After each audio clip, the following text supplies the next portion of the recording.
আমার ওয়াইফ বিয়ের আগে জেনা করেছে এবং সে তওবা করেছে, আমার কাছে সেই বিষয়ে প্রকাশও করেছে, এখন আমার করণীয় কি?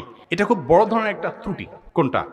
বিয়ের পর আজকাল বিশেষ করে ইয়াংদের মধ্যে এটা দেখা যাচ্ছে। অনেক দম্পতি আমাদের কাছে আসেন, অনেক ভাইয়েরা, অনেক বোনেরা আমাদের কাছে আসেন বা যোগাযোগ করেন এবং এই সমস্যাগুলো কথা তারা বলেন। সেটা হলো, এরপর বেশি ভালো শাস্তি গিয়া স্বামী তার স্ত্রীকে বলে, তুমি প্রমিস করো, সত্যি সত্যি বলো তোমার কারোর সাথে কোনো সম্পর্ক ছিল কিনা। কারণ আসলে সমাজটা এত নষ্ট হয়ে গেছে, কেউ কাউকে বিশ্বাস করতে চায় না।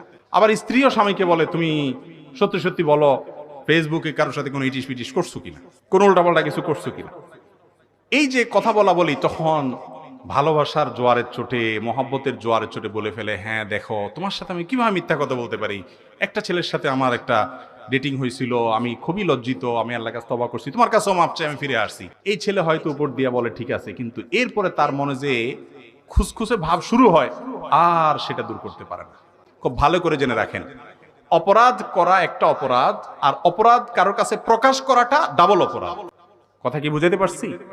এই জন্য কখনো নবদম্পতি হন আর যেই হন না কেন, স্বামী স্ত্রী একে অন্যকে এটা জিজ্ঞাসাই করবেন না যে তুমি কোনো খারাপ সম্পর্ক কারোর সাথে করেছো কিনা।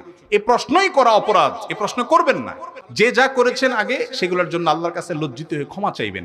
স্বামীর কাছে বা স্ত্রীর কাছে বেশি ভালো শাস্তে গিয়া নিজের সব গুদুর বলে দিবেন, এরপরে অশান্তি শুরু হবে, সেটা কখনো যৌক্তিক হতে পারে না। এখন কথা হলো, কোনো আল্লাহর বান্দা বা বান্দী যদি বলে ফেলে থাকেন, তার জীবন সঙ্গী যিনি আছেন তার উচিত হলো তাকে ক্ষমা করে দেওয়া। কেউ যদি তওবা করে আসে, তার জীবনের ভুলকে স্বীকার করে